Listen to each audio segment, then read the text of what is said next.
Bonjour, comment allez-vous? Bien, merci. Je me mets là? Oui, c'est votre fauteuil.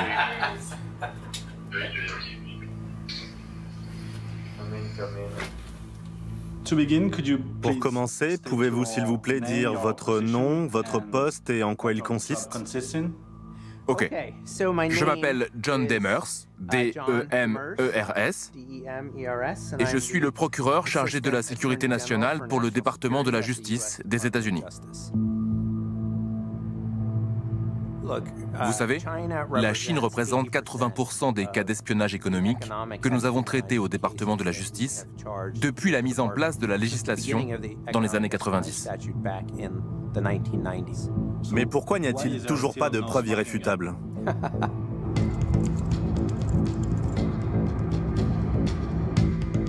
C'est une bataille sans fin sur fond d'intérêts commerciaux et géopolitiques. Un affrontement discret mais permanent qui nous touche tous directement. Internet et tous nos objets connectés sont désormais un domaine de la guerre à part entière et tous les coups sont permis.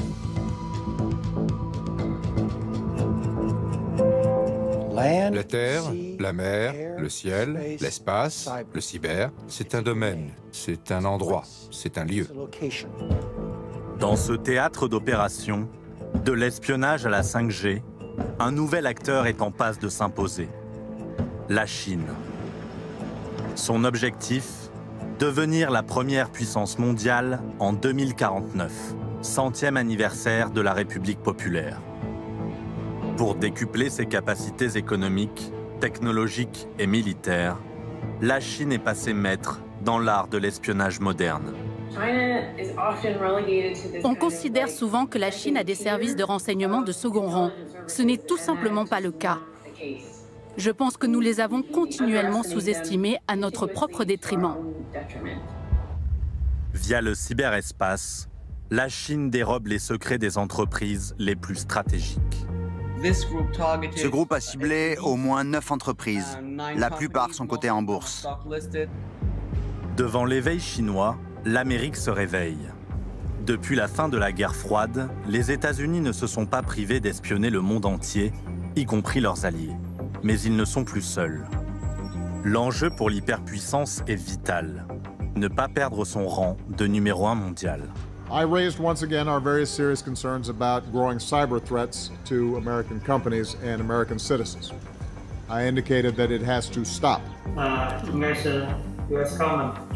En coulisses, le gouvernement américain a lui aussi recours au piratage informatique.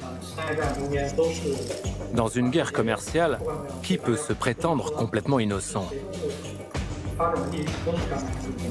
Derrière les claviers, l'affrontement entre les deux géants a l'allure d'une véritable guerre jamais déclarée officiellement. L'objectif de la Chine, pour le dire simplement, c'est de remplacer les États-Unis comme première superpuissance. Et elle utilise des méthodes illégales pour y parvenir. Vous croyez les déclarations du FBI, sérieusement? Nous exhortons certains responsables américains à rectifier leurs erreurs immédiatement et à cesser leurs remarques erronées sur la Chine. Quelle place pour l'Europe sur ce champ de bataille? Entre son allié historique américain et son nouveau partenaire économique chinois, son cœur balance. L'Europe est en quelque sorte prise en sandwich entre les États-Unis d'un côté et la Chine de l'autre. Comment réagit-elle lorsque ses communications diplomatiques sont piratées par la Chine? Vous savez, l'attaque dont vous parlez n'est qu'une des nombreuses attaques qui ont eu lieu, et qui auront encore probablement lieu. Contrairement aux États-Unis, l'Europe refuse pour l'instant d'accuser publiquement la Chine. Mais Huawei, le plus grand groupe chinois de télécommunications, s'apprête à déployer sa technologie 5G.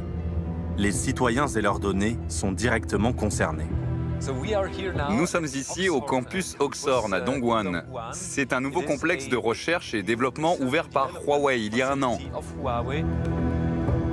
Huawei est-elle une multinationale comme les autres? La seule limite, c'est le ciel.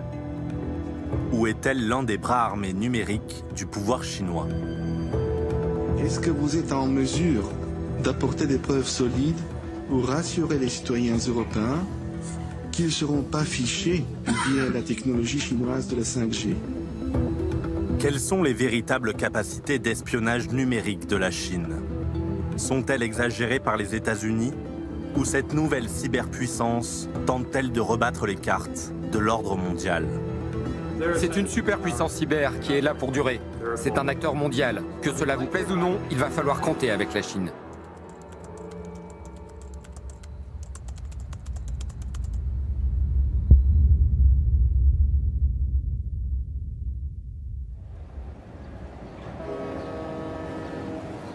La Chine est aujourd'hui le pays du monde qui compte le plus d'internautes. Mais au tournant des années 2000, seuls 4 millions de Chinois avaient accès à Internet, moins d'1% de la population.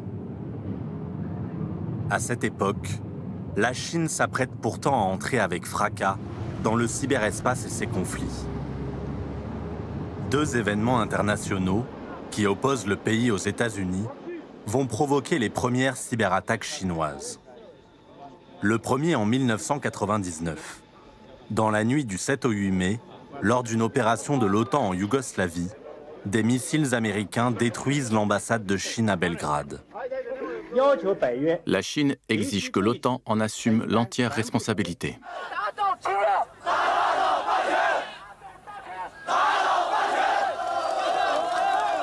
En 2001, une collision entre deux avions militaires chinois et américains fait un mort côté chinois. Suite à ces deux événements, des sites web américains sont attaqués.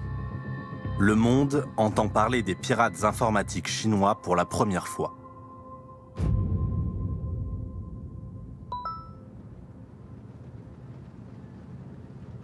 Vous avez travaillé comme experte pour la NSA pendant 14 ans? 13, oui. 13 ans. La NSA est la puissante agence américaine d'espionnage des communications. Priscilla Moriucci y a dirigé le bureau d'analyse des cybermenaces asiatiques. Fin des années 90, début des années 2000, il y avait un groupe de personnes qui étaient impliquées dans ce que l'on a appelé la première guerre de hackers sino-américaine. C'était intéressant parce que c'était la première fois que des gens prenaient parti pour un État et utilisaient Internet comme moyen d'attaque à des fins politiques.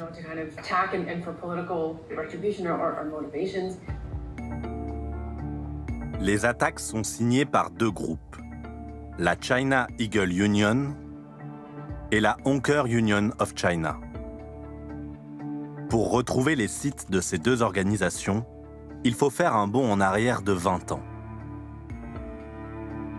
Archive.org est une machine à remonter le temps sur Internet.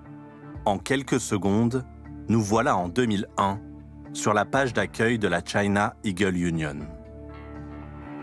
Bouclier de la nation et de la justice. Mon cœur est droit et radieux. Et celle de la Honker Union of China, l'union des hackers de Chine. Alliance de cybersécurité des hackers chinois. C'était une période de transition où l'image que les Chinois avaient d'eux-mêmes et de leur rôle était en plein changement. Cela s'est manifesté dans le cyberespace avec des groupes comme la Honker Union qui ont réalisé qu'ils avaient un outil, Internet, leur permettant de nuire aux États-Unis et ils l'ont utilisé.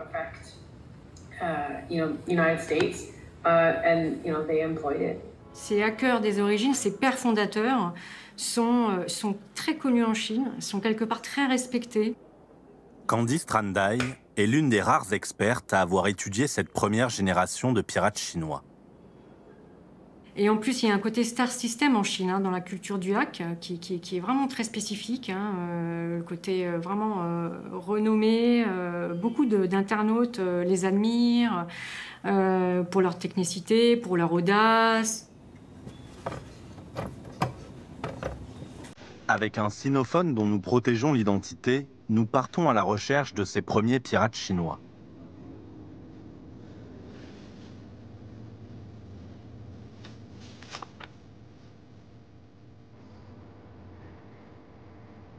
Nous listons les pseudonymes que nous trouvons. Après plusieurs semaines de recherche, nous avons des visages, des parcours, de vrais noms et même des adresses mail. Parmi eux, les leaders des groupes de cette première guerre de pirates sino-américaine.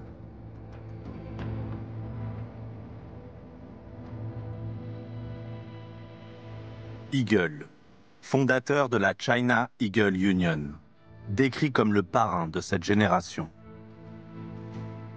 Et Lion, chef de la Honker Union of China, l'un des groupes les plus actifs de l'époque.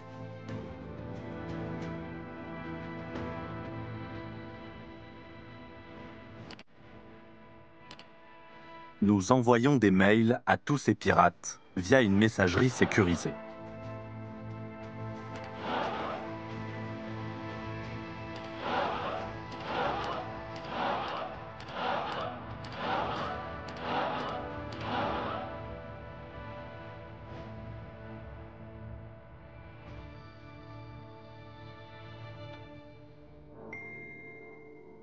Un seul accepte notre demande d'interview.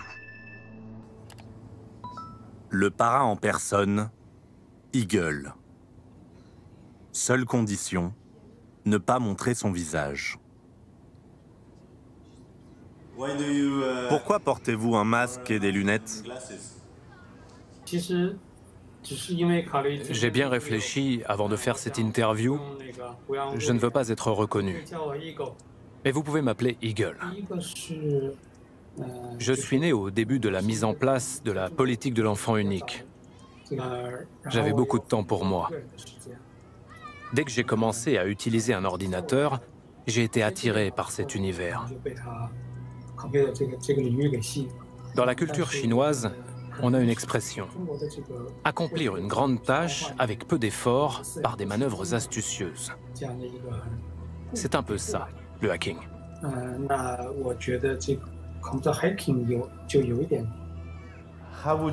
Comment décririez-vous la culture hacking de l'époque?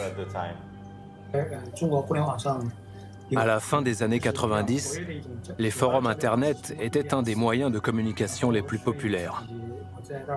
C'est à ce moment-là que j'ai créé le mien, China Eagle Union.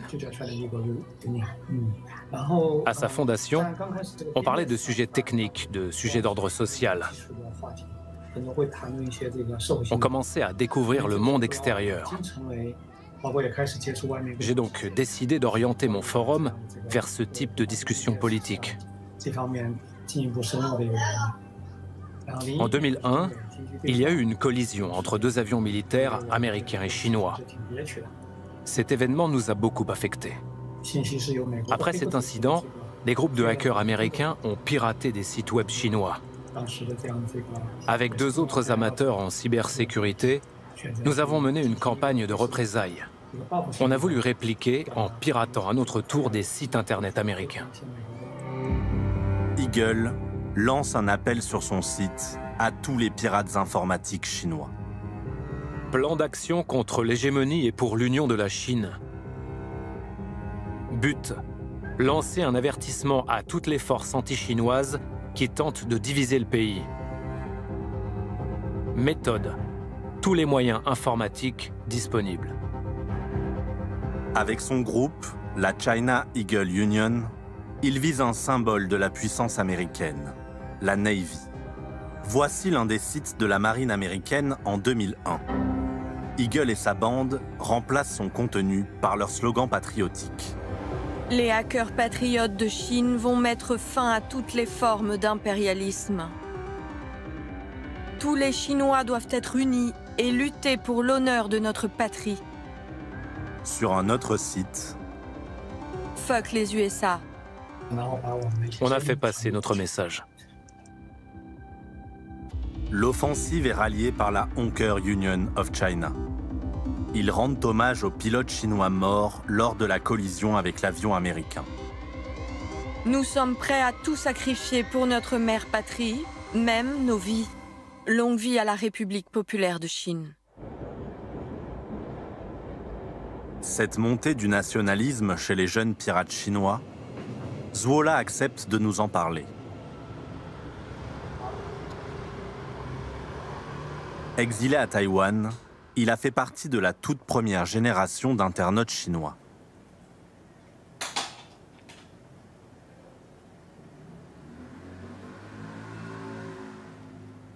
J'ai commencé en 2000 à fréquenter des forums de discussion sur mon temps de travail.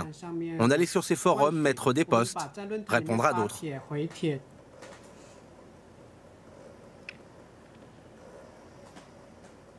Sur l'un de ces sites, X-Focus, Zuola côtoie plusieurs pirates patriotes de notre liste. Il se souvient de l'ambiance qui y régnait. On pouvait lancer des discussions sur des sujets intéressants. Mais comme la Chine était déjà une dictature à parti unique, le contrôle idéologique était très strict. Il y avait donc énormément de patriotes et de nationalistes sur ce forum. Dans les années 1990, l'opinion que nous avions de l'Amérique venait d'appréciations péjoratives de nos manuels scolaires qui disaient que les États-Unis étaient un pays capitaliste et réactionnaire. Quand on regarde les fondations de l'activisme chinois et du hacking patriote et nationaliste, on voit clairement que ce n'est pas le produit de directives, on va dire, gouvernementales chinoises. On a des hackers patriotes qui vont agir quand la Chine est critiquée. Et forcément, il y a un moment, ça va, entre guillemets, arranger le gouvernement chinois. Mais ce qu'il faut retenir, c'est qu'à d'autres moments, ça va déranger le gouvernement chinois. En mai 2001, l'État chinois désavoue les jeunes pirates nationalistes. Un éditorial du quotidien du peuple, l'organe de presse officiel du Parti communiste, déclare que les attaques des pirates sont illégales. Les attaques et les sabotages de sites web, qu'ils viennent des hackers américains ou chinois, sont des actes impardonnables et illégaux. Il n'est pas exagéré de parler de cyberterrorisme. Un rappel à l'ordre qui n'étonne pas l'ex-espion britannique Nigel Inkster. Que pouvez-vous dire de vos anciennes fonctions? J'ai travaillé pour le service de renseignement extérieur du Royaume-Uni. À mon départ, j'occupais le poste de directeur des opérations et du renseignement. Tout d'abord, le Parti communiste chinois n'aime pas les organisations qui échappent à son contrôle. Il les voit comme un défi et comme une menace. Ensuite, dans les faits, le comportement de ces groupes de pirates patriotiques était potentiellement néfaste pour les intérêts de la Chine, tel que le voyait le parti. Donc pour ces deux raisons, il fallait les contrôler. En 2001, la Chine s'apprête à bousculer son histoire et celle du monde. Elle est sur le point d'intégrer l'Organisation mondiale du commerce et de devenir un acteur majeur des échanges internationaux. C'est un pas décisif vers le statut de puissance mondiale. La Chine comptait beaucoup sur l'assistance des États-Unis et d'autres pays en matière économique et politique. Elle ne pouvait pas quitter la scène internationale, ni devenir l'ennemi de l'Amérique. Elle a préféré régler ce conflit par la diplomatie, poursuivre les négociations avec les États-Unis et écraser les protestations populaires.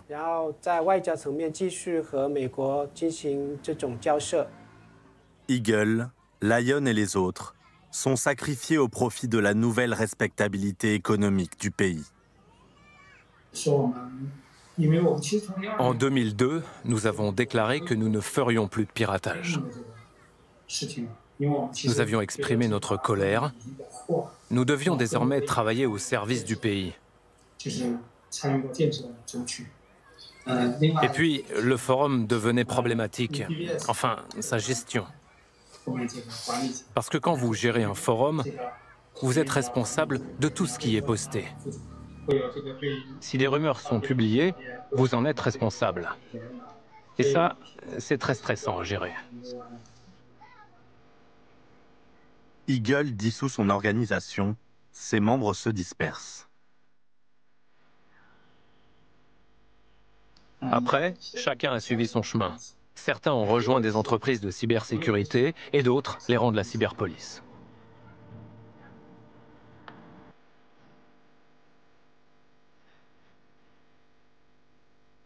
Il y avait là un groupe de personnes avec les capacités informatiques requises, qui exprimaient une volonté de mettre ces compétences au service de l'État, à leur façon. Le potentiel était là, et je pense qu'il a été exploité. En Chine, la majorité des gens ont grandi sous le drapeau rouge. Ils ont un esprit patriote et des sentiments nationalistes. Alors si on cherche à les enrôler, non seulement ils ne vont pas refuser, mais en plus ils seront heureux de servir le pouvoir, de servir le parti, ou comme ils le pensent, de servir le peuple. Servir le peuple. Qui parmi ces hackers de la première heure aurait répondu à l'appel? Sur le site de Wikileaks, le groupe de journalistes qui publie des documents classifiés et des fuites de sources anonymes, nous retrouvons des références aux premières cyberattaques étatiques chinoises documentées par les États-Unis. Comme ce télégramme secret de la diplomatie américaine, adressé par le département d'État à ses ambassades en 2009. Il mentionne un groupe de pirates chinois appelé Byzantine Encore, ou BA. Depuis fin 2003, le groupe BA a ciblé et compromis les réseaux informatiques du gouvernement des États-Unis et de prestataires de défense. Selon un autre télégramme secret, Lion aurait été recruté par une entreprise chargée de formation pour l'armée chinoise, Topsec. Topsec a recruté un célèbre pirate chinois, Lin Yong, alias Lion, chef de la Anchor Union of China. Topsec fournit des services et des formations à l'armée populaire de libération de la Chine. Lion apparaît 8 ans plus tard, lors d'une conférence de cybersécurité à Shanghai. Il n'a rien perdu de son aura, ni de ses convictions. Lion, fondateur de Anchor, autrefois l'idole d'une génération de jeunes gens du milieu. C'est le sentiment national de l'époque qui a donné naissance à notre organisation. Si nous n'agissons pas, qui le fera? Si nous ne crions pas, qui le fera? Lion dicte la marche à suivre à son public de spécialistes en sécurité. À l'époque, la guerre des hackers entre les États-Unis et la Chine a fait l'objet d'une couverture médiatique massive. Beaucoup de spécialistes ont donc commencé à travailler sur les techniques d'attaque et de défense. Ce sont précisément ces personnes, ces incidents, qui sont à l'origine du développement de l'Internet en Chine, surtout dans le domaine de la cybersécurité. Nous avons tous été jeunes. Nous avons tous fait des erreurs. Nous avons tous grandi. Nous souhaitons faire évoluer nos capacités techniques de l'attaque vers la défense, de la destruction vers la construction. Lion invite les hackers à se détourner du piratage pour se mettre au service du pays et contribuer au développement informatique de la Chine. Cette nouvelle ligne directrice devient officielle 4 ans plus tard par la voix du nouveau président chinois, Xi Jinping.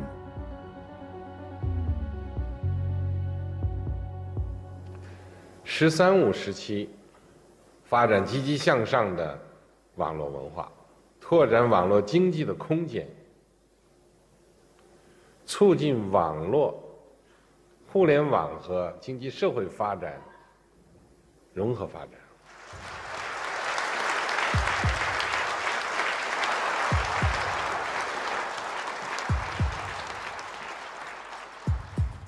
Jeff Moss est l'un des experts en cybersécurité les plus réputés.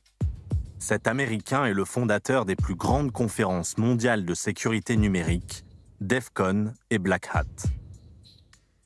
En 2018, il lance une édition chinoise de DEF CON, symbole de l'essor fulgurant du cyber en Chine.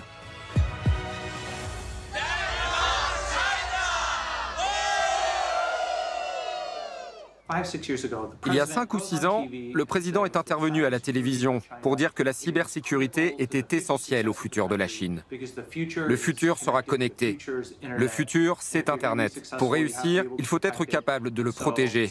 C'est pourquoi les experts en sécurité sont essentiels à l'avenir de l'économie chinoise. Du jour au lendemain, les universités ont commencé à proposer des cours de sécurité. Les entreprises se sont ruées sur les hackers et les spécialistes en sécurité. Ces passionnés, qui pratiquaient dans leur coin, ont soudain été très demandés. Les premiers pirates chinois, rentrés dans le rang, contribuent à l'incroyable ascension du pays. La Chine devient la 2e puissance économique mondiale. Prochain objectif, être numéro 1.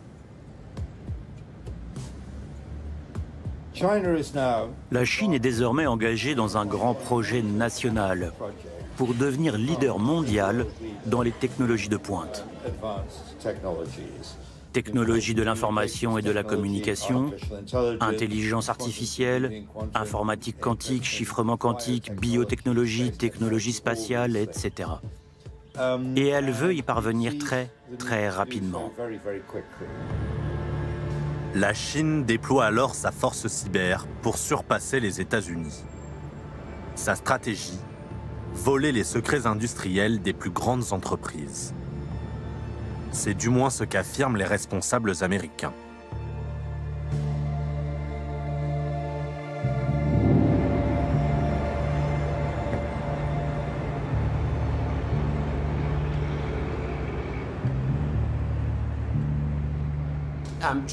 Je suis John Carlin. J'ai passé l'essentiel de ma carrière au département de la justice. Quand j'étais procureur, je suis allé dans un établissement sécurisé qui abritait à la fois les services de renseignement et les forces de l'ordre. Il y avait un écran géant en arrière-plan de la taille d'un écran de cinéma. Il montrait en temps réel ce que la Chine, ce que les pirates chinois faisaient aux entreprises américaines. Ils volaient les données de recherche et développement, la propriété intellectuelle, les stratégies de négociation commerciale d'une entreprise. Nous assistions à la fuite de toutes ces informations. Elles sortaient des États-Unis et partaient vers la Chine. Les données que John Carlin voit ce jour-là sont fournies par l'organe de coopération cyber américain, hébergé par le FBI. Il réunit plus de 30 agences de renseignement, de police et de défense. C'était un exploit de pouvoir cartographier tout cela, mais nous perdions des quantités massives d'informations. Alors nous avons décidé d'adopter une nouvelle stratégie.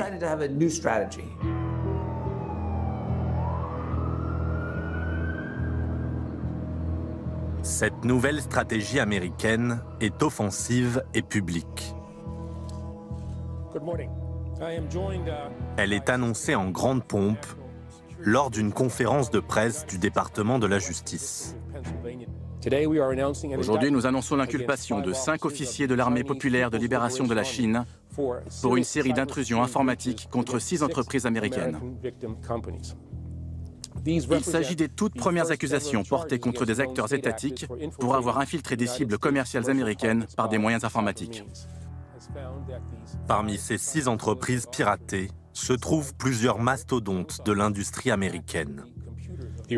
Les organisations ciblées par les accusés chinois dans ce dossier sont United States Steel, la plus grande entreprise d'acier des États-Unis, Westinghouse, un leader mondial de l'énergie nucléaire, Alcoa, la plus grande entreprise d'aluminium des États-Unis, Allegheny Technologies, une grande entreprise de métallurgie domiciliée à Pittsburgh, United Steelworkers, le plus grand syndicat industriel d'Amérique du Nord, et SolarWorld, une grande société de fabrication de produits photovoltaïques. Nous affirmons que les membres de l'unité 61-398 ont conspiré pour pirater les ordinateurs de 6 victimes américaines et voler des informations permettant d'avantager leurs concurrents. Les États-Unis ne se contentent pas d'identifier la section militaire chinoise responsable de ce piratage. Ils vont plus loin.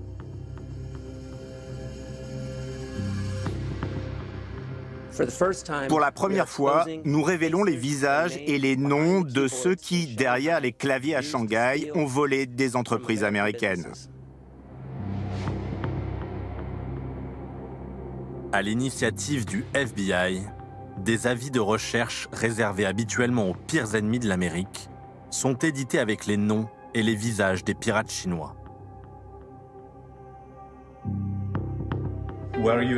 Vous attendiez-vous à ces posters? Non. Je ne m'attendais pas aux avis de recherche. Et je ne suis pas sûr que j'étais pour à l'époque. Rétrospectivement, je pense que c'était la bonne chose à faire pour plusieurs raisons. Premièrement, pour pouvoir se représenter les coupables, pas seulement les services de renseignement militaires chinois en général, mais les visages, les noms, qui étaient assis derrière l'écran, qui tapaient sur le clavier. Deuxièmement, il fallait rendre cela public, ne pas le garder secret. Et troisièmement, sanctionner ce comportement pour qu'il ne reste pas impuni et pour qu'il cesse. Ça a été un grand choc pour les dirigeants chinois. Je ne crois pas qu'il pensait possible d'identifier les cyberattaquants. Ça les a vraiment fait réfléchir. L'État chinois est contraint de faire des concessions.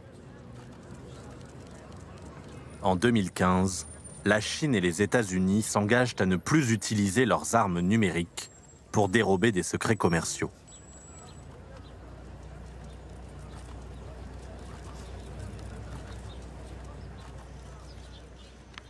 Good afternoon, everybody. Please have a seat.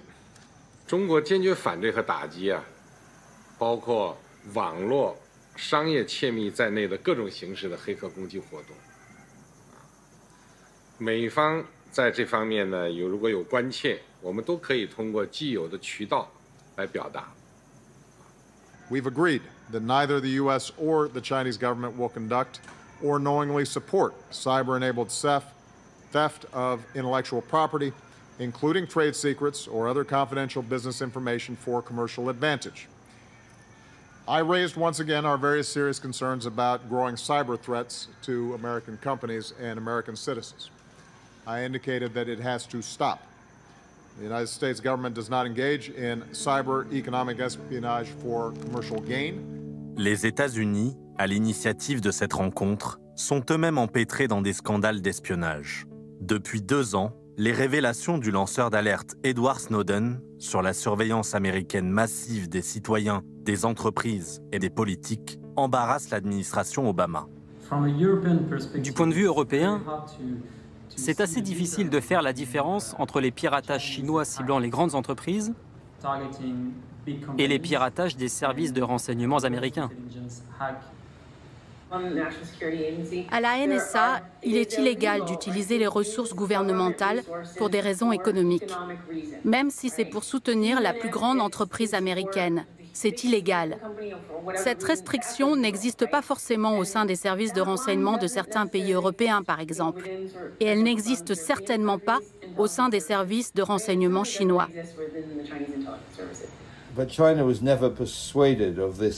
La Chine n'a jamais été convaincue de la distinction faite par les États-Unis entre l'espionnage traditionnel, pour des raisons de sécurité nationale, et le cyberespionnage économique. C'est dû au fait que la Chine a toujours eu une vision plus large de la sécurité nationale. Et c'est quelque chose qui s'est accentué sous Xi Jinping.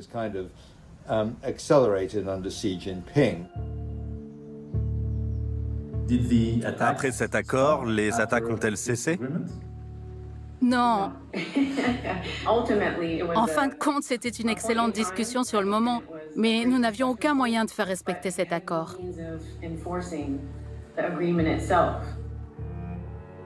L'accord des 2 leaders n'est pas respecté sur le terrain.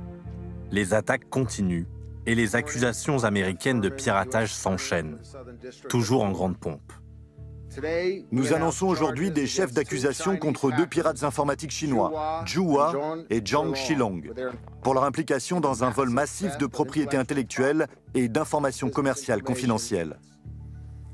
La campagne de piratage des accusés a également visé des agences gouvernementales américaines, dont les laboratoires de la NASA, le ministère américain de l'énergie et la marine américaine. Les personnes visées par cet acte d'accusation étaient membres d'un groupe de piratage informatique opérant en Chine et lié au ministère chinois de la Sécurité d'État. Je suis ici pour annoncer l'inculpation de pirates informatiques de l'armée chinoise, plus précisément de 4 membres de l'armée populaire de libération, pour avoir pénétré dans les systèmes informatiques de l'agence de crédit Equifax et pour avoir volé les informations personnelles sensibles de près de la moitié des citoyens américains. Les industries ciblées comprenaient la fabrication de haute technologie, les appareils médicaux, l'ingénierie civile et industrielle, les logiciels commerciaux, éducatifs et de jeux, l'énergie solaire, les produits pharmaceutiques et la défense. Parfois, la bataille semble sans fin. Au total, 35 individus ont été inculpés pour leur implication dans des opérations chinoises d'espionnage informatique. Parmi eux, des pirates, des militaires gradés, mais aussi des agents de terrain, des recruteurs ou des informateurs. Tant que ces personnes restent en Chine, elles sont hors de portée. Il y a eu des cas où des Chinois impliqués dans le cyberespionnage ont été arrêtés en dehors de la Chine et poursuivis. C'est arrivé. Mais tant qu'ils restent en Chine, les responsables de ces opérations ne sont pas en danger. Sur 35 accusés, seulement 3 ont été arrêtés. 2 sont en attente d'une extradition vers les États-Unis depuis la Malaisie. Un seul a effectivement été condamné. Après 18 mois de détention aux États-Unis, il est rentré en Chine libre. Nous ne pouvons pas les arrêter, les juger et les enfermer. Pas aujourd'hui, du moins. Mais un jour, ces criminels feront une erreur. Et nous serons là. À Pékin, comment Eagle, l'ex-pirate patriote, réagit-il à ces accusations américaines? Que pensez-vous de la façon dont les États-Unis dépeignent les hackers chinois? Je ne veux pas être méchant, mais c'est vraiment une question ennuyeuse. En coulisses, le gouvernement américain a lui aussi recours au piratage informatique. Le lanceur d'alerte américain Edward Snowden a révélé certains de leurs outils, de leurs méthodes et de leurs techniques. Dans une guerre commerciale, qui peut se prétendre complètement innocent?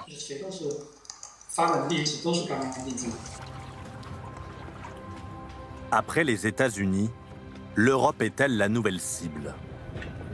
Loin des déclarations officielles tonitruantes de Washington, c'est dans les articles de journalistes spécialisés qu'il faut chercher. Un groupe de pirates chinois, appelé Winty, aurait attaqué les fleurons de la technologie allemande. Le reporter Hakan Tanriverdi a identifié certaines des entreprises victimes. En Allemagne, ce groupe a ciblé au moins 9 entreprises. La plupart sont cotées en bourse.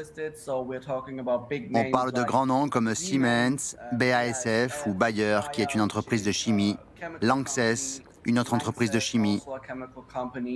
Et puis il y a Henkel. Vous connaissez peut-être les produits qu'ils fabriquent, des produits de beauté ou de nettoyage. Mais ce qu'ils produisent aussi, c'est de la colle industrielle. Si vous voulez fabriquer un avion et coller différentes pièces entre elles, vous n'utiliserez pas de colle normale. Vous utiliserez de la colle industrielle. C'est une de leurs spécialités.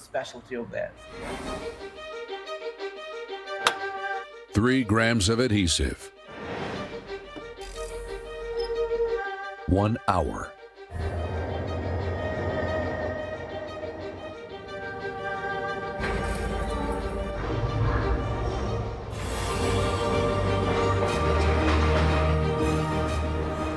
Ce n'est pas vraiment de la colle normale. C'est quelque chose que vous ne voulez pas avoir sur les mains. Avez-vous réussi à savoir si cela a été volé par les pirates? Toutes les entreprises que nous avons contactées nous ont répondu une variante de la phrase « À notre connaissance, aucune information sensible n'a été volée » ou « Peu d'informations sensibles ont été volées ». Mais bon, pourquoi est-ce qu'ils annonceraient « Oui, bien sûr, ils ont volé toutes nos informations importantes ». Nier la gravité des attaques. Est-ce la stratégie de défense adoptée par l'Europe pour ne pas froisser son partenaire économique chinois? Je pense que deux facteurs ont déterminé la réaction. L'un était la croyance, plutôt arrogante et erronée, que la Chine pourrait copier l'Occident, mais ne pourrait pas innover. L'autre facteur, c'était la réticence des entreprises occidentales à reconnaître publiquement qu'elles avaient été piratées par la Chine, ou à informer leur gouvernement pour que ceux-ci puissent réagir. Elles avaient peur de conséquences négatives pour leurs affaires en Chine. La réaction initiale au cyberespionnage chinois a donc été beaucoup moins importante qu'elle ne l'aurait dû. L'Europe fait profil bas pour maintenir ses bonnes relations avec la Chine. La diplomatie prime. Mais jusqu'où? Lors de notre enquête, nous découvrons une attaque qui aurait dû faire l'effet d'une bombe.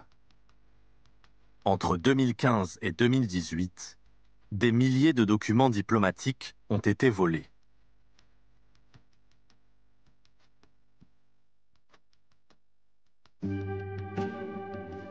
Ces documents, appelés des câbles, proviennent de Coreu, le système de messagerie diplomatique de l'Union européenne.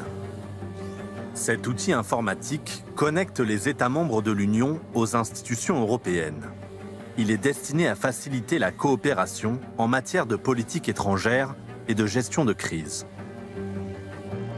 Federica Bicchi, professeure en relations internationales, est l'une des rares à avoir étudié le fonctionnement de Coreu.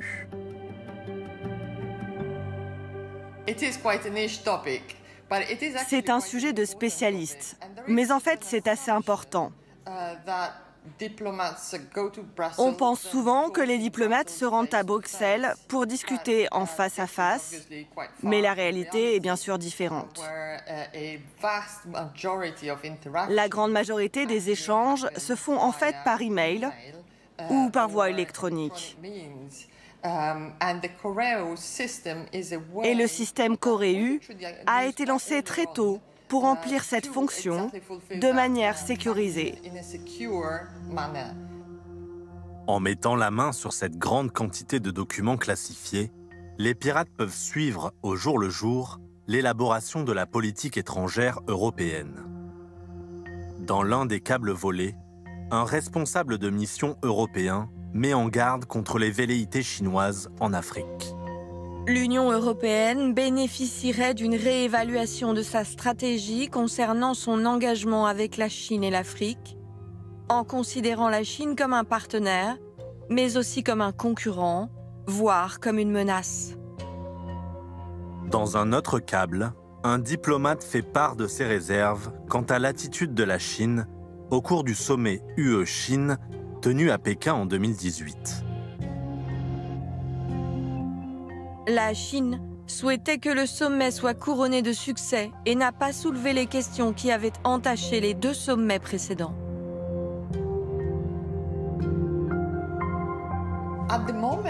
Actuellement, la Chine est probablement le sujet le plus brûlant de la politique étrangère de l'Union européenne. Pourtant, ce vol de données sensibles de l'Europe n'a pas été révélé par ses agences de renseignement, mais par une entreprise américaine de cybersécurité, Area One.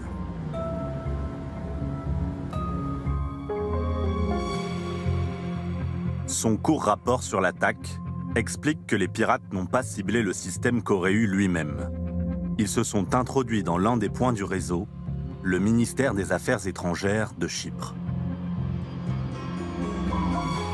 C'est là, dans un serveur interne, qu'ils auraient mis la main sur des milliers de documents provenant de Corée.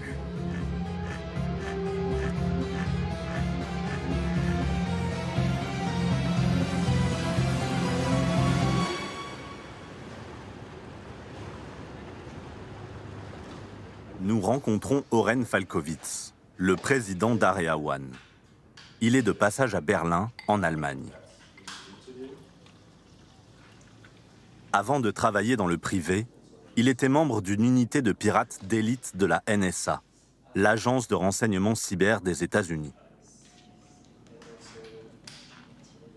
L'ancien hacker américain est catégorique. La Chine est responsable du piratage de Corée.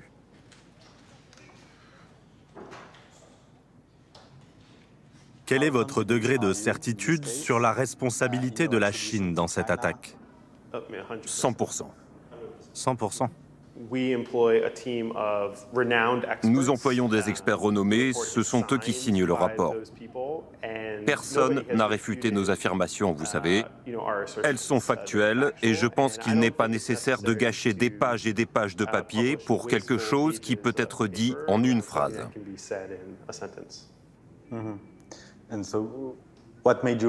Qu'est-ce qui vous a permis d'établir que les pirates avaient accès aux câbles Corée?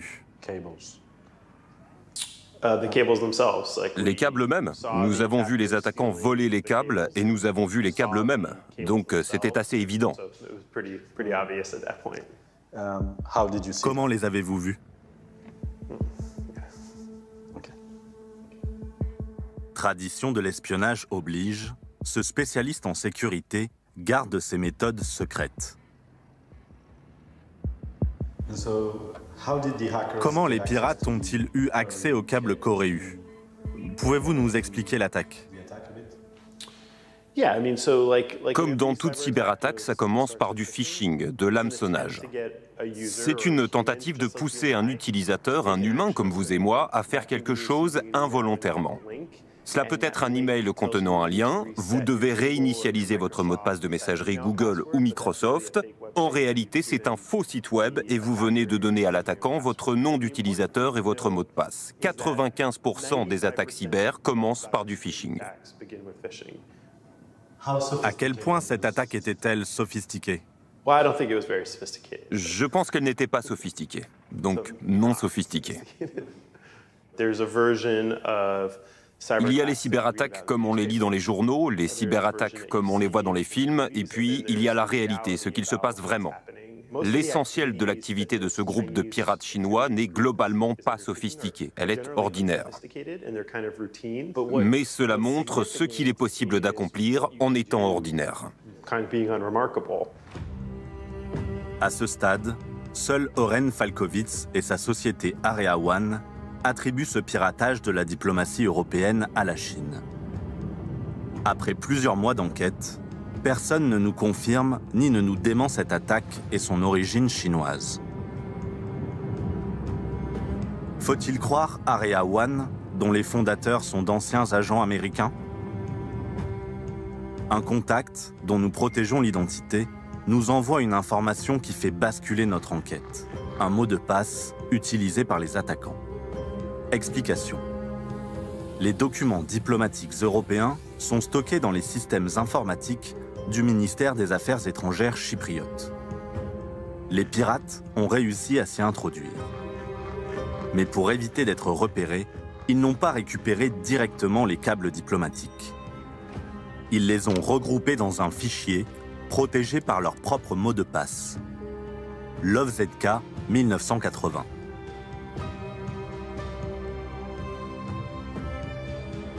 En cherchant ce mot de passe sur le web chinois, nous trouvons un internaute dont le pseudonyme est LoveZK 1980. À notre connaissance, il n'en existe pas d'autres. Sur l'un des forums de discussion chinois les plus populaires, l'utilisateur LoveZK 1980 publie en 2012 plusieurs messages dans la rubrique militaire. Une formulation erronée dans un de mes messages au sujet d'un cadre dirigeant a causé un grand malentendu au sein de l'état-major. Je me suis excusé de ma faute Je vous demande donc de bien vouloir supprimer le message. Dans un autre poste, il précise l'état-major général, 3e département, la branche de l'armée chinoise spécialisée à l'époque dans le cyberespionnage. C'est de ce département que dépendaient les militaires chinois mis en examen par les États-Unis en 2014.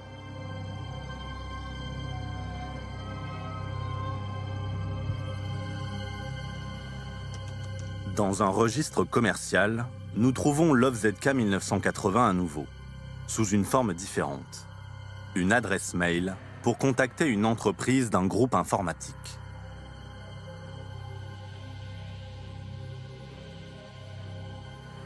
La société principale de ce groupe est située dans une grande ville du sud-est de la Chine.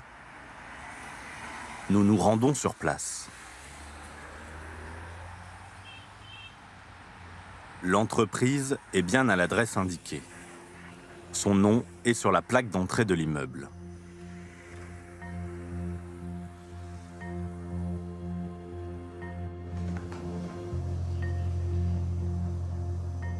Sur ce grand site chinois d'offres d'emploi, cette société indique avoir besoin de traduire des documents rédigés dans des langues européennes.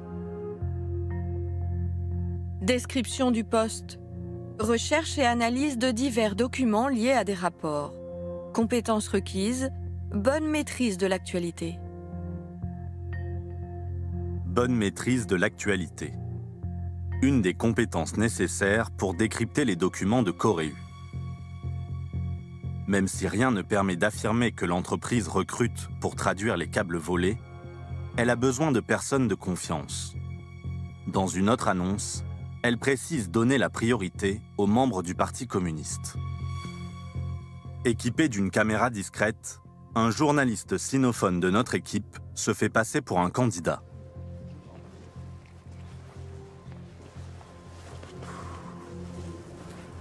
Bonjour. Bonjour. Qu'est-ce que vous voulez?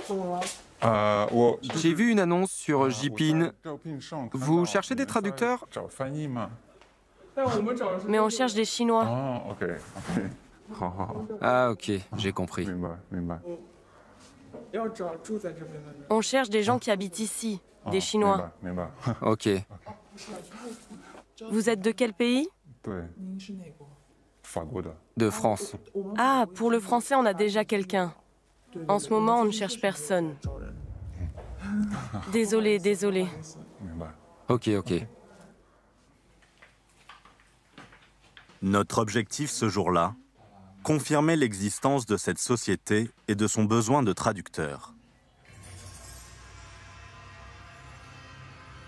Sur le site d'offres d'emploi, le dirigeant renseigné pour cette entreprise porte les initiales ZK, comme dans l'OFZK 1980.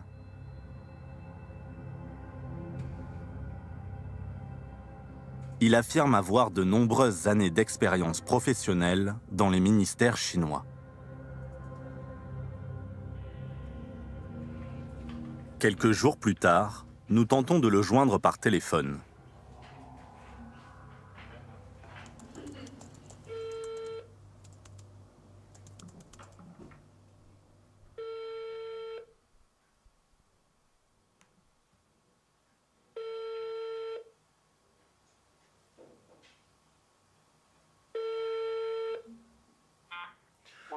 Allô, bonjour. Bonjour, est-ce que je suis bien chez l'entreprise? Qui êtes-vous? Je suis journaliste pour la télévision française. Nous nous intéressons aux entreprises chinoises de technologie. Votre société semble avoir des activités dans ce domaine. Nous voudrions en savoir plus.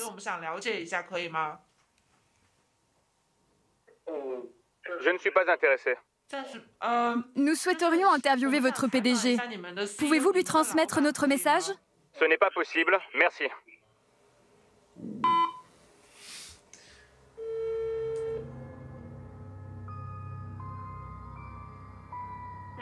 Bonjour, votre correspondant n'est pas disponible pour le moment. Merci de rappeler ultérieurement.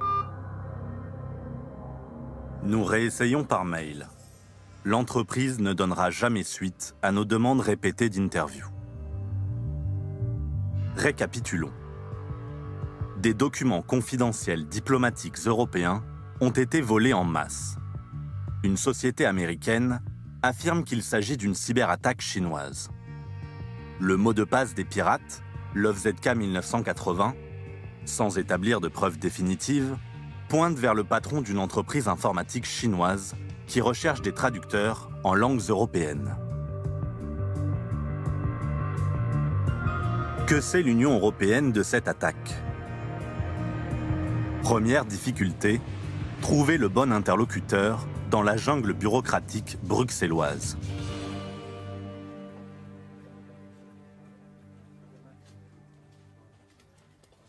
Vous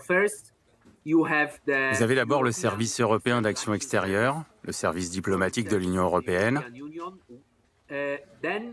Ensuite, il y a la Commission européenne.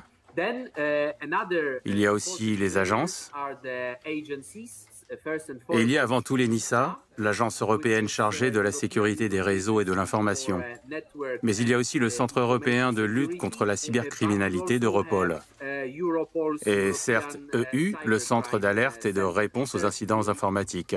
Le tableau est assez complexe, mais nous travaillons main dans la main pour atteindre des objectifs communs. À vous. Alors, vous êtes responsable des questions cyber pour l'Union européenne? Je suis le directeur général de la politique de sécurité et de défense commune de l'Union européenne au sein du service européen d'action extérieure, qui est en quelque sorte le service diplomatique de l'Union européenne. Et cela inclut la cybersécurité. Nous enquêtons sur une affaire révélée en 2018. Il s'agit du piratage de Corée. En avez-vous entendu parler?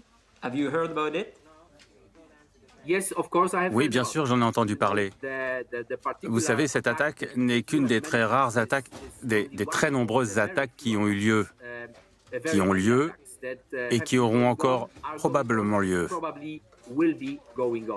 Donc, de notre côté, nous sommes constamment confrontés à ce défi. Mais donc, il y a bien eu un piratage, n'est-ce pas? Je ne peux pas commenter ces fuites qui sont apparues dans plusieurs médias. Le diplomate reconnaît à demi-mot le piratage de Corée. Puis, il botte en touche. Y a-t-il eu une réponse diplomatique de l'Union européenne à la suite de cet incident? Nous avons à notre disposition plusieurs possibilités de réponse. Mais j'aimerais ne pas entrer dans les détails de l'attaque dont vous parlez. Du côté de l'Union européenne, comme vous le savez, nous n'avons attribué aucune attaque à personne. Pourquoi? L'attribution est une compétence des États membres. L'attribution au niveau de l'Union européenne serait un processus très difficile et probablement très long.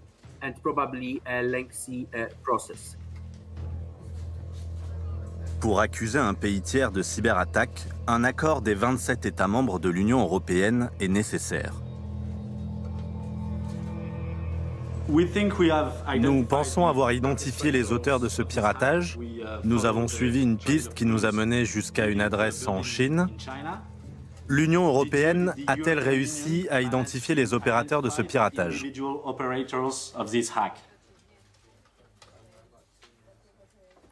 Désolé, encore une fois, je ne peux pas entrer dans ces détails. L'Union européenne est-elle trop faible pour s'exprimer sur ces cyberattaques et affronter la Chine? Non, je suis en total désaccord avec l'idée que nous sommes trop faibles pour confronter qui que ce soit. Notre interlocuteur s'en tient à la ligne officielle. Il lit presque mot pour mot une fiche éditée par la communication de l'Union européenne quelques mois plus tôt. Pour nous, la Chine est à la fois un partenaire, un concurrent économique et un rival systémique. Nous voulons poursuivre un engagement réaliste, efficace et cohérent avec la Chine, sur la base de nos valeurs et de nos intérêts. Merci beaucoup. Merci beaucoup. Merci, avec plaisir. En langage diplomatique, les mots sont forts. La Chine est désormais un rival systémique, un concurrent dans tous les domaines. Mais sur l'attaque de ses communications diplomatiques, l'Europe continue à faire profil bas. Ils minimisent ce problème, malgré son origine bien claire. Par conséquent, ils ne vont pas expliquer ce qu'ils font, comment ils le font, etc. Parce que la situation est déjà assez mauvaise comme ça. Les responsables de Washington, eux, espèrent une attitude plus agressive de l'Europe sur le cyberespionnage chinois. On croit souvent que fermer les yeux fera disparaître le problème, mais ce n'est pas le cas. Attendre avant d'aborder ce sujet est une erreur. Ils auront plus d'influence, ils seront plus puissants. C'est maintenant qu'il faut tenter de fixer des règles.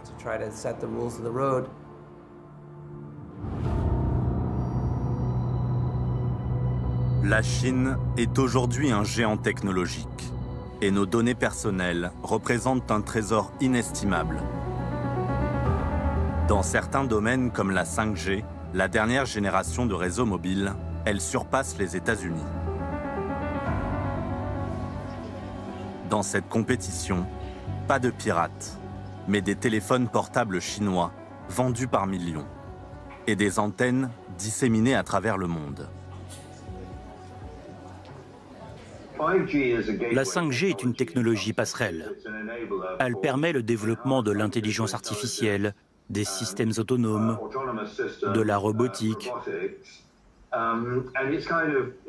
C'est en quelque sorte la clé du XXIe siècle. Le pays qui détient cette clé en tire bien évidemment d'énormes avantages économiques et stratégiques.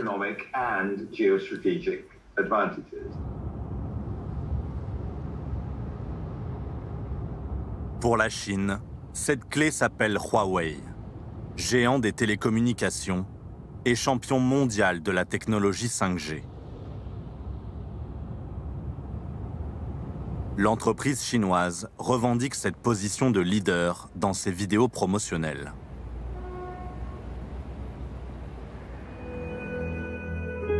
Huawei is a $100 billion company. They have operations in 170 countries. It's one of the world's leading companies in telecommunications, provides telecom equipment, network equipment, has moved into the smartphone industry and has taken a position in the top 3.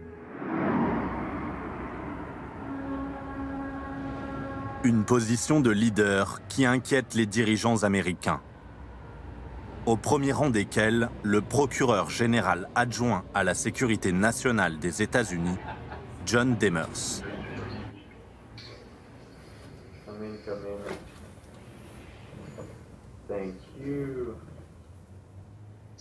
Bonjour.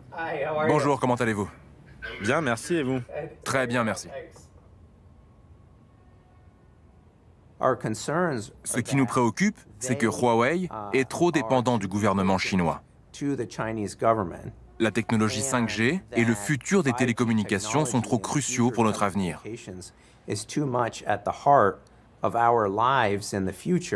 Nous ne pouvons pas nous permettre que l'équipement soit fourni par une entreprise non fiable, provenant d'un pays non fiable. Nous craignons que le gouvernement chinois ait accès aux équipements de Huawei et aux informations transitant par ces équipements. Nous craignons même que Huawei puisse éteindre le réseau à distance. Pourquoi n'y a-t-il toujours pas de preuves irréfutables dans le cas de Huawei? Publiquement. Mais comme je l'ai dit, ce qui nous inquiète, ce ne sont pas tant leurs actions que leur capacité d'action. Ce que nous savons, c'est que la Chine a un grand appétit pour les informations et les données. Il serait incohérent de croire qu'ils ne profiteraient pas de l'opportunité de gérer le réseau d'un pays tout entier pour accéder aux informations qu'ils ont tenté de voler ou d'acheter pendant toutes ces années.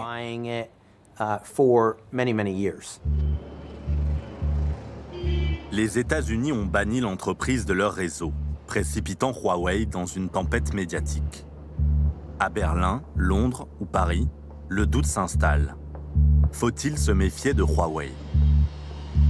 L'entreprise redouble d'efforts pour ne pas perdre un autre marché.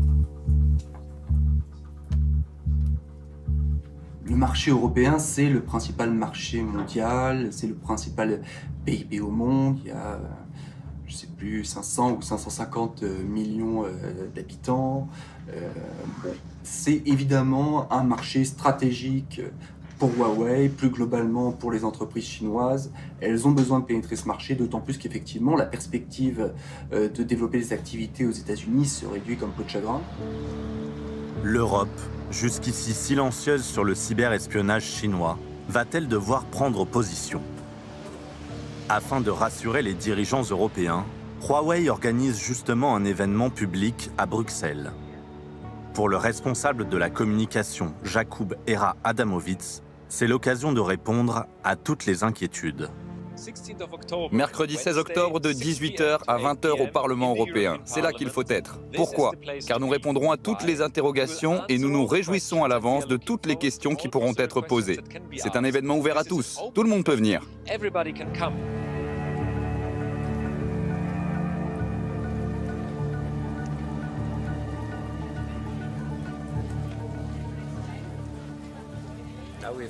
Donc nous avons Xinhua en anglais puis en chinois, c'est ça? Uniquement en anglais. Le jour J, le responsable presse de Huawei est accompagné d'Abraham Liu, le représentant de l'entreprise auprès des institutions européennes. Pourquoi est-il important pour Huawei d'organiser cet événement au Parlement européen aujourd'hui? Comme je le disais, Huawei est sous les feux des projecteurs depuis plusieurs mois. Les allégations sans fondement créent de la peur, mais n'aident pas vraiment à répondre aux enjeux de cybersécurité.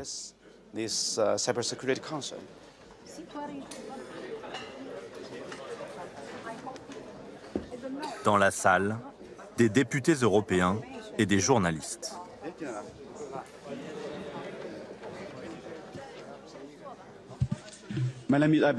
Je m'appelle Abraham Liu, je suis le représentant de Huawei auprès des institutions européennes.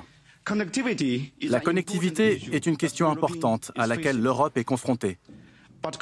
Mais elle n'est pas le seul sujet que nous voulons aborder aujourd'hui. Huawei est un partenaire de confiance de l'Europe depuis 20 ans. Pourtant, nous savons que vous avez encore des interrogations à notre sujet. Il faut trouver une solution européenne. Trouvons-la ensemble. Il existe une méfiance au sein de l'Union européenne à l'égard de Huawei. Est-ce que vous êtes en mesure d'apporter des preuves solides pour rassurer les citoyens européens qu'ils ne seront pas fichés via la technologie chinoise de la 5G?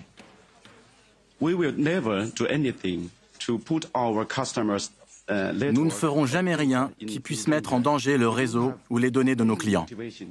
Nous n'avons aucune raison de faire quelque chose de ce type. Le moindre petit faux pas serait suicidaire pour nous.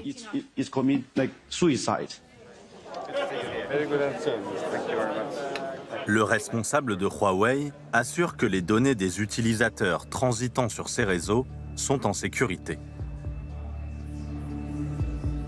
Les États-Unis, rejoints par le Japon, l'Australie et la Nouvelle-Zélande, ont banni l'entreprise de leur marché.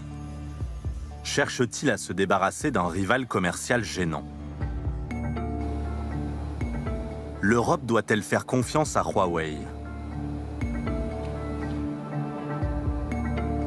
La multinationale est-elle une entreprise comme les autres? Ou est-elle à la solde du gouvernement chinois, comme le prétendent les États-Unis? Dans cette bataille de communication, Huawei organise des visites guidées de son siège à Shenzhen pour des journalistes. Nous nous y inscrivons.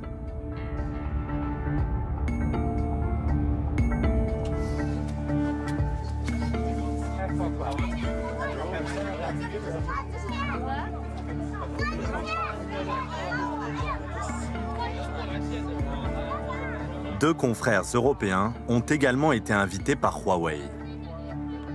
Le voyage est organisé par Jakub Era Adamovitz, le responsable de la communication. C'est une recrue importante pour l'entreprise chinoise. Avant de travailler pour Huawei, il a passé 5 ans au service de la Commission européenne. Nous passons 3 jours, tout frais payés, à la découverte d'une des entreprises les plus innovantes de Chine et des plus redoutées par les Américains.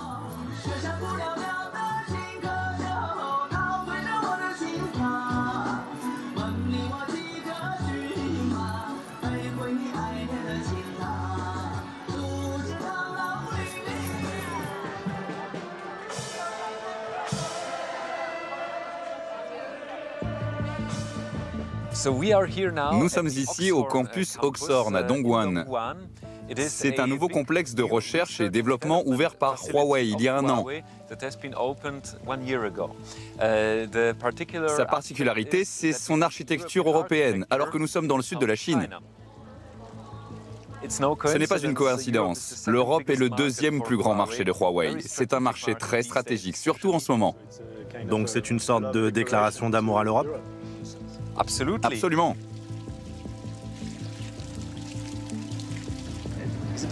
Est-ce qu'on peut entrer dans les bâtiments?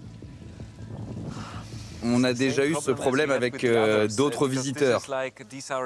Ce sont des laboratoires, les gens ne s'attendent pas à voir des journalistes. Et le personnel de sécurité ne s'y attend pas non plus.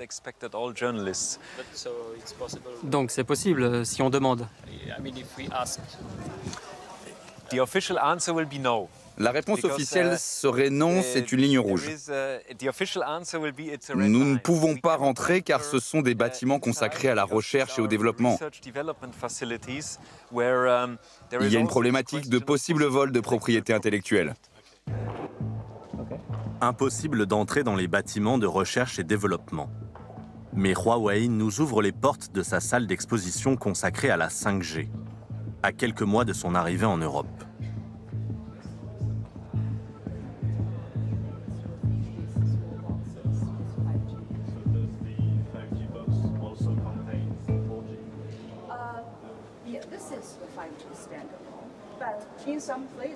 C'est plus clair que du cristal, c'est clair comme du platine.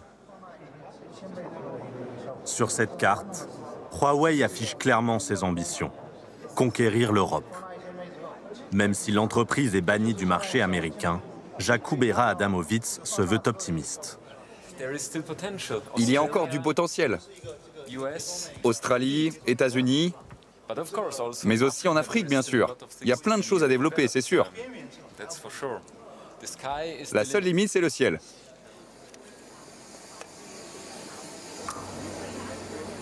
Ce voyage de presse est avant tout un exercice de communication.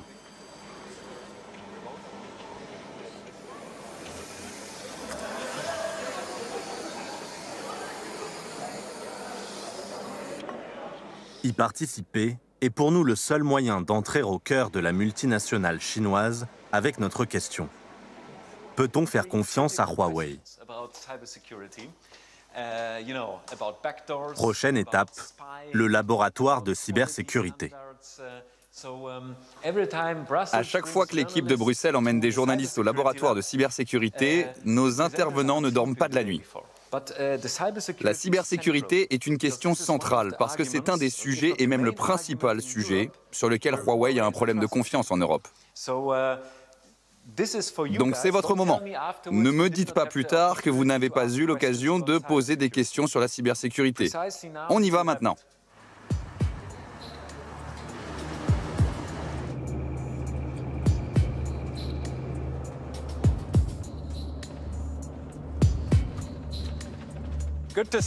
Ravi de vous voir. Léger retard, désolé. Pas de problème. Merci de nous recevoir. Mais pour la caméra... C'est un peu difficile, oui. Nous étions justement en train d'en discuter. Attendez, Jacob, vous nous avez dit préparez vos questions. Oui. C'est le moment où vous allez pouvoir les poser. Oui, mais ça ne veut pas dire que vous pouvez filmer les questions. Allez, allons-y. Laissez la caméra, comme on a dit. Donc je la laisse? Oui.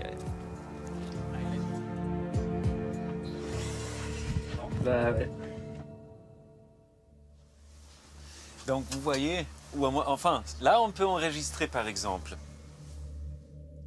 Vous n'avez pas les images, mais notre rencontre avec le responsable du laboratoire a consisté en une présentation opaque de leur politique de cybersécurité.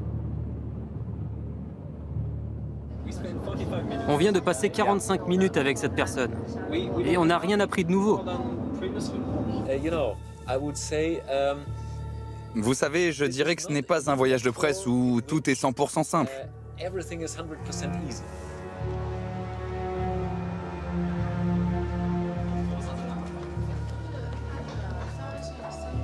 Notre voyage se poursuit, sous l'œil attentif de Jakubera Adamovitz et de ses assistantes.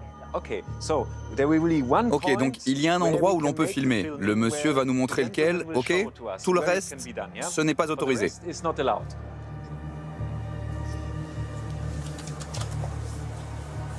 C'est cet endroit, uniquement cet endroit. Chaque prise de vue est encadrée. Nos faits et gestes sont scrutés.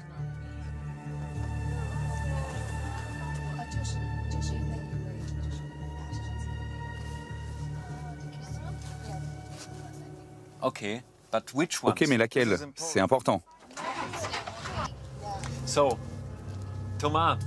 Alors Thomas, quand nous avons terminé la visite du laboratoire,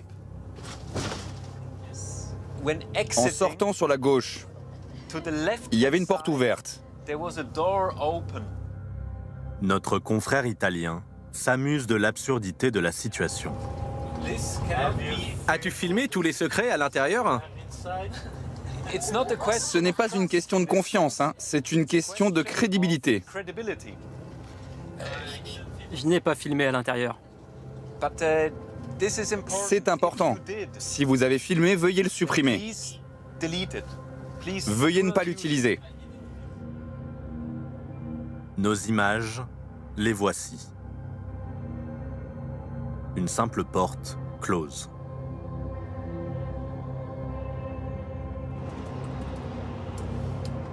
À ce stade, nous n'avons toujours pas pu interviewer un responsable de la cybersécurité.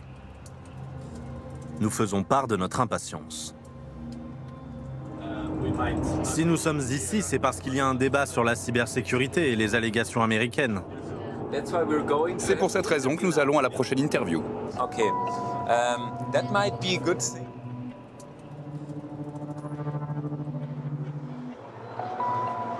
Nous nous apprêtons enfin à interviewer l'un des directeurs de la technologie, responsable de la branche télécommunications, celle qui justement est l'objet des inquiétudes européennes et américaines. Bonjour. Merci beaucoup et désolé de notre retard. Je suis Jacob de Bruxelles, ravi de vous rencontrer, Paul. Paul Scanlan est australien. Il travaille depuis plus de 10 ans pour la multinationale chinoise.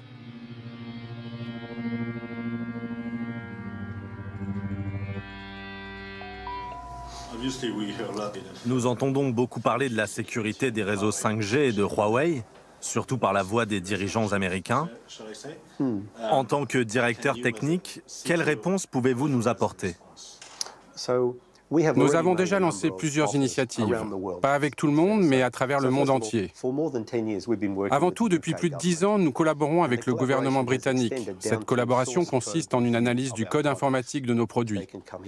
Les experts peuvent vérifier qu'il n'y a ni fonctionnalité, ni code malicieux caché dans nos appareils. Donc c'est une collaboration où ils ont accès à l'ensemble du code. Nous avons fait des progrès significatifs. Nous avons montré que notre code est de plus en plus robuste. Cette collaboration entre Huawei et les experts du gouvernement britannique a donné lieu à ce rapport, publié en 2019. Contrairement à ce qu'affirme Paul Scanlan, on peut y lire que les équipements de la marque souffrent de graves problèmes de sécurité. Les procédés de développement et de support de Huawei ne sont pas propices à une gestion des risques de sécurité sur le long terme. Ce sont des mots très forts. Oui, je suis au courant de tout ça. Ce qui compte, c'est que nous sommes la seule entreprise parmi les nombreuses du secteur à nous être soumis à cette analyse. Donc le conseil de surveillance du Centre national de cybersécurité britannique a passé nos produits en revue et a conclu que nous pouvions améliorer la structure de nos logiciels. Mais la conclusion de ce rapport, c'est qu'il n'y a aucune preuve visible d'espionnage et pas de fonctionnalités cachées. C'est très important. Le Centre national de la cybersécurité ne pense pas que les défauts identifiés résultent d'une ingérence de l'État chinois.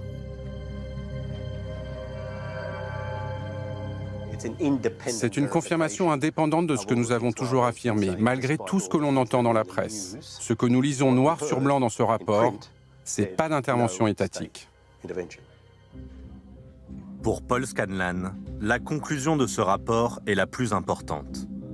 Il n'y aurait pas d'ingérence de l'État chinois. Alors, l'Europe doit-elle faire confiance à Huawei?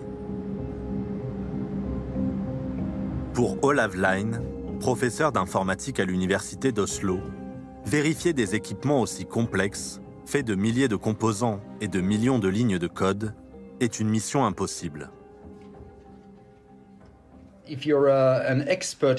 Un expert en analyse de code peut analyser entre 100 et 1000 lignes de code par jour, maximum. Donc faites le calcul. La quantité de travail nécessaire à cette analyse est tout simplement écrasante. Mais nous devons être conscients qu'il y a deux façons d'approcher ce problème. D'abord, si vous êtes un acheteur de matériel, il vous est impossible de vérifier que ce matériel fonctionne comme il le devrait, qu'il n'a pas été trafiqué. Mais si vous vous mettez maintenant dans la peau du vendeur de cet équipement et que vous êtes complètement digne de confiance, comment pouvez-vous le prouver? C'est également impossible. Au bout du compte, tout est une affaire de confiance. À qui puis-je faire confiance? À qui ne puis-je pas faire confiance? Et lorsque ces questions se posent, des considérations géopolitiques entrent en jeu.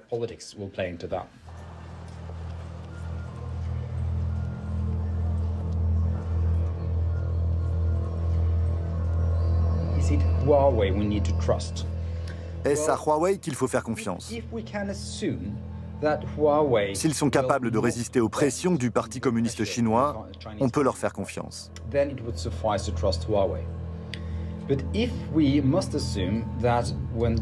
Mais si Huawei ne peut pas refuser des faveurs au Parti communiste chinois, alors la question devient, peut-on faire confiance au Parti communiste chinois?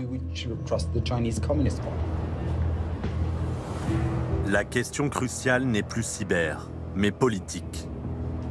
Huawei est-il indépendant de l'État chinois? Huawei est obligé de collaborer avec les services de l'État. D'abord parce qu'il y a les statuts du Parti communiste qui imposent à toute organisation, même à une entreprise privée, eh bien, de créer en son sein une organisation interne, un comité interne, qui va être ensuite chargé d'appliquer les résolutions du parti. Et puis la loi sur l'espionnage du 27 juin 2017, là, qui affirme que toute organisation ou citoyen doit soutenir, aider et coopérer avec les services de renseignement de l'État, en accord avec la loi. Toute organisation ou citoyen doit soutenir, assister et coopérer au travail de renseignement de l'État conformément à la loi. En Chine, l'État est partout. Mais au cours de ces 3 jours de voyage de presse, Huawei veut nous convaincre qu'elle est une entreprise indépendante, qui entretient des relations normales avec son pays d'origine. Pourquoi est-ce que vous n'aimez pas dire que Huawei est une entreprise chinoise? C'est une entreprise de télécommunications, dont le quartier général est à Shenzhen. Et en même temps, elle est active partout à travers le monde. Il serait injuste de la considérer seulement comme une entreprise chinoise. Je ne veux pas dire que Huawei n'est pas une entreprise chinoise, je veux dire qu'elle est bien plus que cela. Huawei est une entreprise privée entièrement détenue par ses salariés. Elle n'est pas contrôlée par l'État chinois.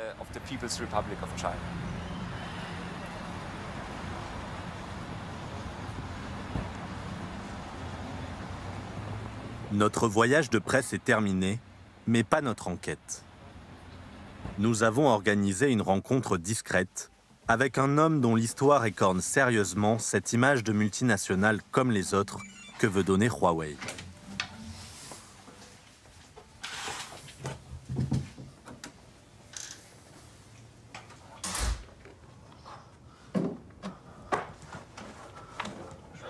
Quand on fait les choses sensibles, c'est toujours bien de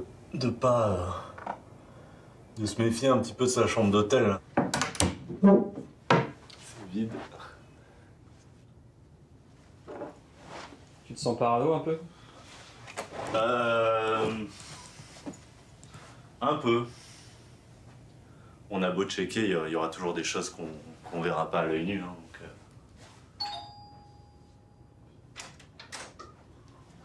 Malgré nos précautions, la police de Shenzhen s'est déjà manifestée auprès de Zhang Meng. Les policiers m'ont demandé de me rendre au commissariat à 20 h. Ils savent qu'on se rencontre? Je pense qu'ils savent, probablement. Comment est-ce qu'ils pourraient le savoir? C'est bizarre, pas vrai? Zhang Meng a rejoint Huawei en 2012, comme ingénieur électricien. Il n'est ni un pirate, ni un expert en cybersécurité. Mais son histoire éclaire les liens entre Huawei et les autorités chinoises.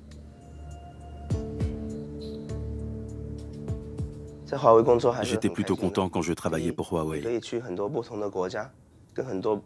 Tout a été bouleversé en mars 2017. Mon responsable m'a demandé de faire une demande de départ volontaire. Et j'ai dit non. La raison qu'il m'a donnée, c'est que je n'étais pas assez productif, même si mon travail était bon. Alors j'ai créé un groupe de discussion pour défendre les droits des employés de Huawei qui avaient été licenciés. Zhang Meng dénonce publiquement les conditions de son licenciement. Huawei, respectez la loi en matière de licenciement. Ce crime de lèse-majesté ne passe pas. En décembre 2018, j'étais en vacances avec mon père en Thaïlande, à Pattaya. 3 policiers chinois de la ville de Shenzhen et 4 policiers thaïlandais m'ont arrêté. Ils m'ont dit que j'étais soupçonné d'avoir révélé des secrets commerciaux. J'ai demandé quels secrets commerciaux j'avais pu révéler. Ils ont refusé de me répondre. Je suis rentré en Chine, accompagné par les policiers le 7 janvier 2019 à Shenzhen. Mais à la fin du mois, ils ont transformé mon accusation en fraude. Ils m'ont dit, Meng, tu as 2 choix. Soit tu plaides coupable pour vol, et dans ce cas, ça n'ira pas plus loin, tu seras juste condamné à 1 an de prison, et tes parents devront payer une amende de 10 000 yuan.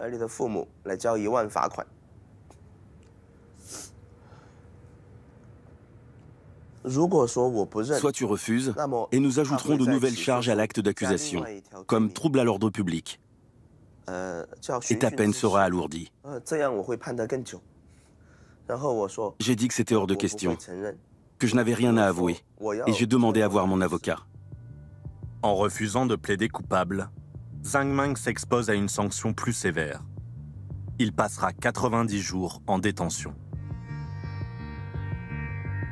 Je ne pensais pas que Huawei avait le pouvoir de me faire arrêter.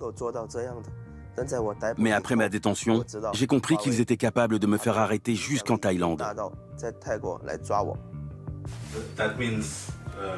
Est-ce que cela veut dire que Huawei a une relation très étroite avec... La police? La police. Oui, je pense que Huawei et la police travaillent main dans la main. D'une certaine manière, vous prenez des risques en nous parlant aujourd'hui? Oui. Pourquoi est-ce important pour vous? Je souhaite que Huawei cesse d'utiliser ses relations avec la police pour persécuter ses employés. Zhang Meng doit rejoindre le commissariat de cette même police de Shenzhen qu'il a arrêté en Thaïlande. Il sera libéré après 3 heures d'interrogatoire et nous confirmera que l'un des objets de sa convocation était cette interview. Nous racontons l'histoire de Zhang Meng à Nigel Inkster, l'ex-espion des services secrets anglais qui a passé plusieurs années en poste en Chine. Et il n'est pas surpris. Cet employé a été arrêté en Thaïlande. Pensez-vous que cela dit quelque chose du pouvoir de Huawei et de sa relation avec les autorités chinoises? Je pense que cela dit tout ce qu'il y a à savoir sur la relation entre Huawei et les autorités chinoises.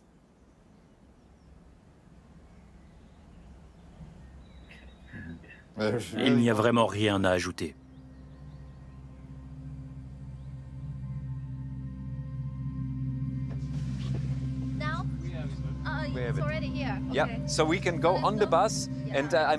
Nous avons voulu confronter Huawei au témoignage de Zhang Meng. L'entreprise n'a pas donné suite. Jakub-Era Adamovitz, le responsable de la communication, ne nous a jamais rappelé.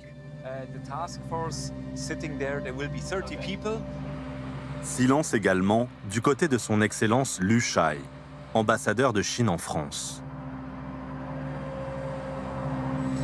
Si la plupart des pays européens n'ont pas explicitement interdit les équipements 5G Huawei, dans les faits, les mesures mises en place excluent souvent le géant chinois. La Chine n'a pas dit son dernier mot. Elle a déjà lancé dans l'espace le premier satellite 6G expérimental au monde.